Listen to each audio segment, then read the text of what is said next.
Morning, guys. Just want to apologize in advance. It's not the sunniest of days, but my allergies are acting up, and eyes are eyes are all red and sensitive. So I want to scare you guys. Scare you guys as it is, probably, right? Just read something from Rabbi Ariel Bartzadok. He said, war wartime is not a time for speeches or prophecies or anything like that. Generally speaking, I agree, but I do want to say something anyway. Very short, I guess, I hope. I saw a video of, some of these IRGC guys sitting in an office in one of these command centers. And, as they're launching these ballistic missiles at Israel. And they were praying. They had Qurans. I don't know, they put them over their heads. It was kind of weird. And, they call Jews weird, but, we're not the only weirdos who pray, right? Who look weird when they pray. So, and there's a lot of people that are saying, this is a religious war for Iran, and it's not really a religious war for us. We're just trying to, survive in this region. We're just trying to save ourselves. We're just trying to defend ourselves, etc., etc. My friends, I want to tell you, what's happening right now is it literally has everything to do with what was written by our sages, what was written in the Torah, specifically in the Tanakh, specifically in some of our deeper sources. Our sages told us that the last galut, the last exile, would be what's called the galut of Ishmael. Now you could say, well, Ishmael is the Arabs.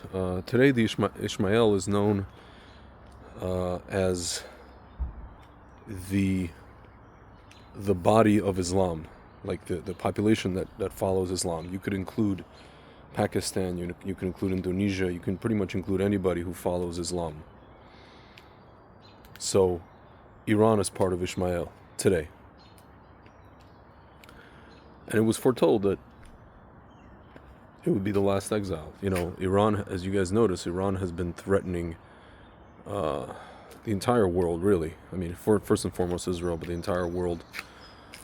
Big Satan and little Satan and all the rest of it. They've been doing it already, if not since 1979, for sure since 2005, when Ahmadinejad openly declared that Israel has to be wiped off the map. And they've been funding every, entity that has terrorized Israel and has terrorized pretty much Jews all over the world. They've been doing that since 1979. And you have to ask yourself the question, who the heck are they? Once a great empire, the Persian Empire, whatever it is, and out of nowhere comes and decides that they're going to, terrorize the whole world. And everybody else, they're the holy ones. They're the ones that want to bring the so-called Mahdi. And everybody else is an infidel, and everybody else is bad. And they're the only good ones. And they're the wonderful ones, and the good ones, and the progressive ones, and whatever, right? Not to say that, everybody else is perfect, but you know what I mean. So you have this entity. And in general, you have the Islamic world essentially trying to recaliphate the West, in particular Europe. America's not there yet, but Europe is already there. So we have this kind of situation going on. And our sages told us in Midrashim that Iran, specifically, that Persia would threaten the whole world.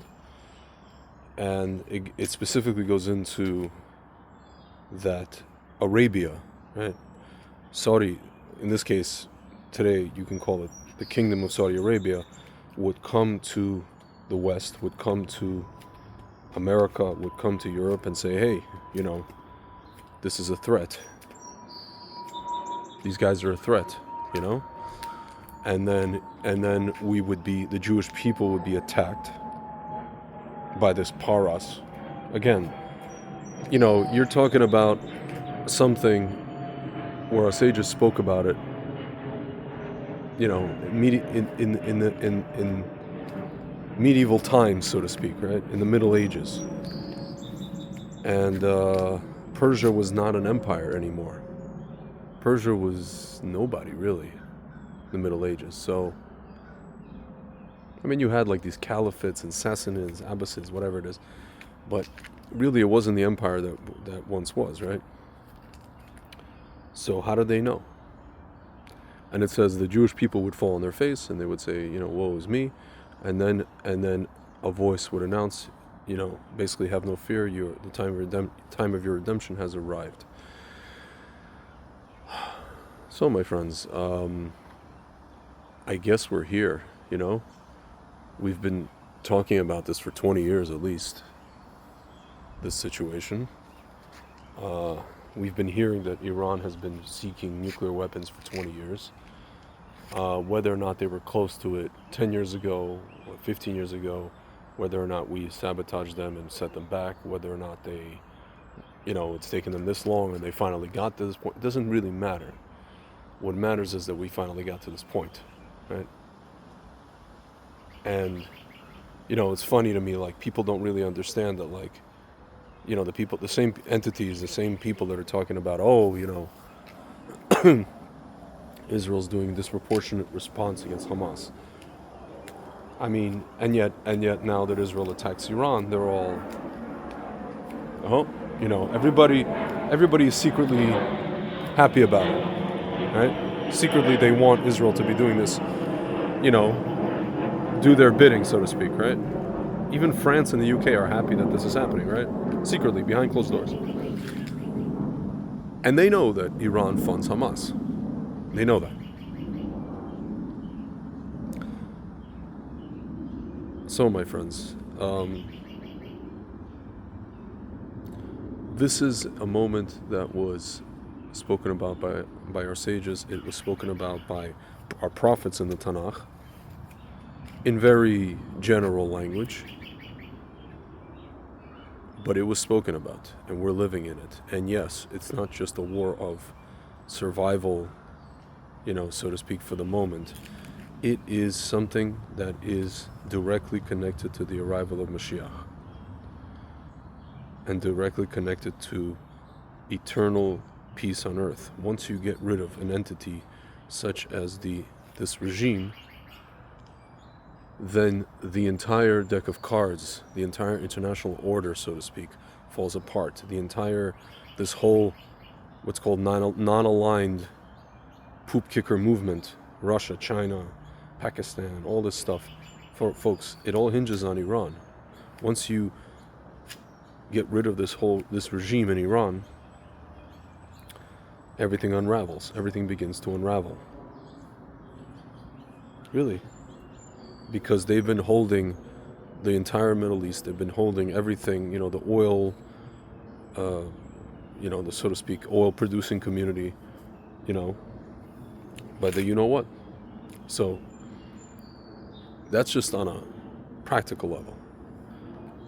But on a deeper level, guys, this is, in fact, we have to be looking at this through the lens of the Torah. We have to be looking at the situation through the lens of the Torah. And I'm not talking about everything exploding and everybody dying and everybody exploding and blowing up in a nuclear, God forbid, Shoah. What I'm saying is, and I'm going to end with this, is what Rabbi Bar Tzadok said, and a lot of other rabbis will say. We have to learn, we have to daven, we have to go within, and we have to ask Hashem, as individuals, what should I be doing in this moment? We have to ask Hashem to guide us. What should I, Tzvi, should be doing in this moment? Every one of us. Because the world is about to change. How the Jewish people look at them, see themselves as about to change drastically, how your regular disconnected Jew, how they see Israel and how they see the Torah is about to change drastically, and we have to be awake to that.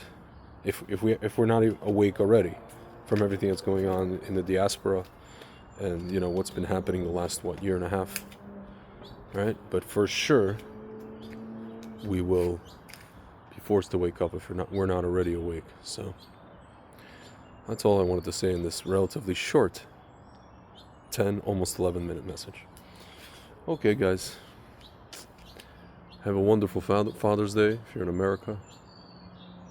And Zat Hashem. Hashem is with us. Talk to you soon.